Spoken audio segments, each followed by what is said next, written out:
All right, Dev Patel, I'll tell you what the movie was missing. It was the dance. Do the monkey with me. Come on.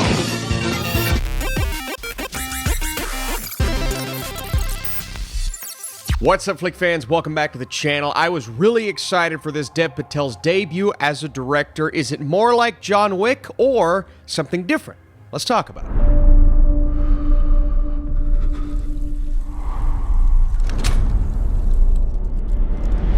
Do you remember me?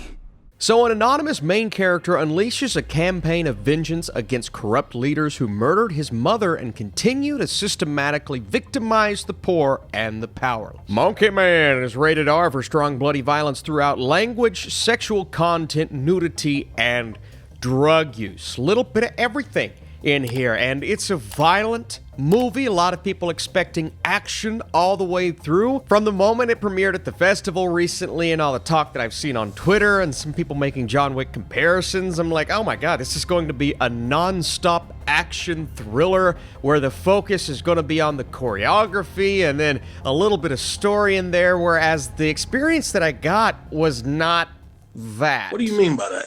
And whoever's saying it is that, but they're wrong. It's not an action-heavy movie all the way through. Now, we get those scenes and sequences, and they're awesome. We're going to talk about those, but it's really heavily focused on the story of our protagonist. Not the protagonist from Tenet, but Patel's unnamed lead character. This is a story where he is on a quest for revenge, and inevitably we make it there and we face some people along the way, but it's more about turning and looking inward and finding yourself as opposed to beating a lot of people up along the way. And so if you're not expecting that and you're going into this movie thinking, oh, it's going to be action nonstop, I think a lot of people are going to walk out disappointed and say, that's not the movie that I was sold.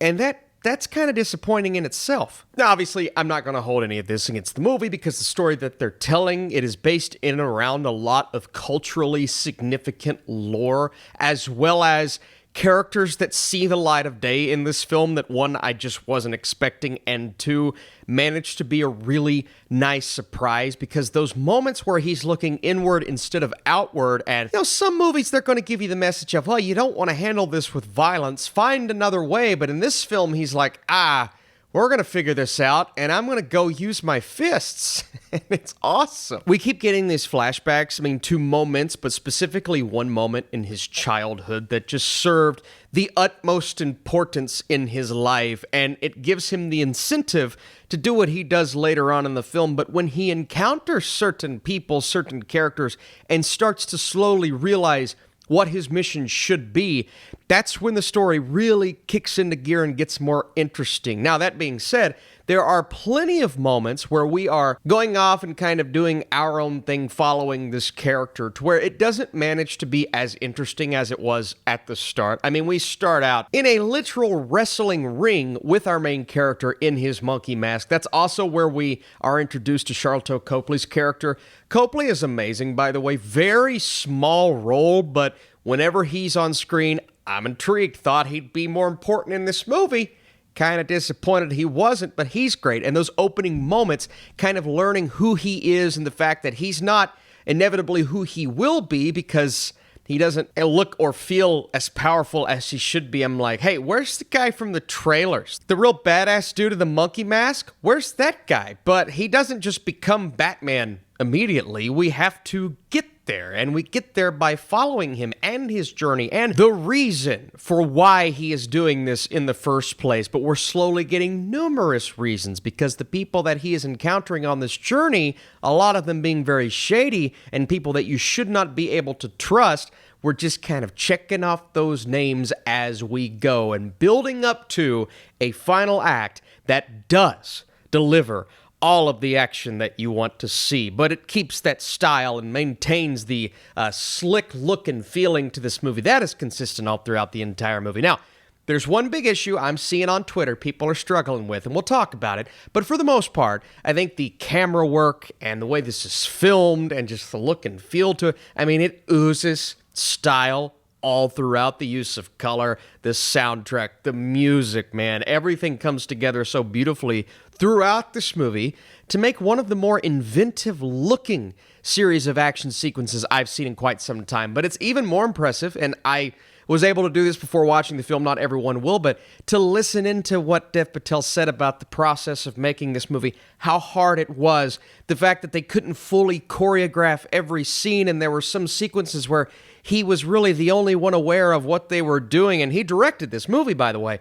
But what they did, kind of against some things that weren't going their way, and the way that they still managed to make it look that cool, that makes it even better. But again, I knew about that before I watched the movie, so I was able to see that come to life. And this movie's a lesson, kids. Don't hold in your rage until you inevitably become part of what you perceive as the problem, just to weasel your way into destroying the entire thing from the inside out.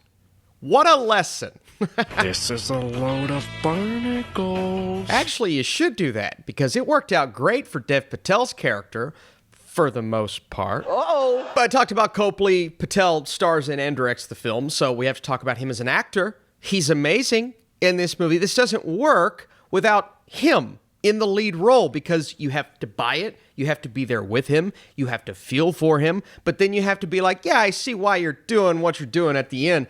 But also, the action itself is so believable. I mean, the believability of this skinny-ish guy doing what he does, it's through the roof. I bought it. He's amazing. This is one of his most impressive roles to date, and he's had some phenomenal roles from top to bottom, but also him as a director. And again, the choices of what he manages to do here, the choreography is amazing. I did question some of the camera angles during the well-choreographed scenes and during the action sequences where you can't fully tell what's going on. But I had someone in my Twitter comments saying, well, the shaky cam during the action sequences, it ruined the entire movie, and I don't necessarily agree with that. I mean, there were times where the shaky cam became a bit much, and I wanted to appreciate more of the choreography. But again, they're doing this at points for a reason, because they don't have the budget necessary to deliver on these grand John Wick sequences, and they're trying to cover up some choreography that maybe Dev Patel wasn't super confident in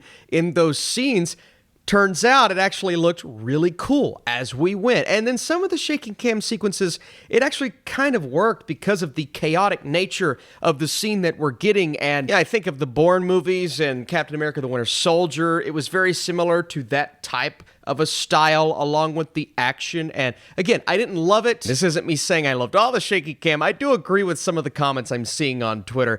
There were times where it took away, and I do wish we could have done without it a little more so than not. But the final few scenes, they do a really nice job of showcasing a lot of that action, a lot of that gore and violence that goes heavy into that R rating, the satisfaction from the final few scenes and sequences, and then the payoff from those slower moments in the middle, because again, John Wick doesn't have those slower moments. People will be expecting Monkey Man to keep up that intense pacing all throughout the movie. It does not do that. We get a lot of downtime with characters to focus on the lore and the culture and these flashbacks and give us more of a reason why he's doing this. And there were times where I did kind of feel the pacing, but there were other moments where I'm just really appreciating the great performance and getting into his mindset. Before I give you my score, what did you think of Monkey Man? Is it a cool name for a superhero? I think so. If you like these vids, subscribe for more, like the video, all the YouTube things. I really appreciate the support. If you don't want to do it, I get it. Trust me. Monkey Man's a freaking blast. It has a distinct and unique style that elevates almost every action-heavy sequence. Once the story finds its footing, which admittedly takes a few scenes, there is no turning back. The final act of this revenge quest is absolute madness,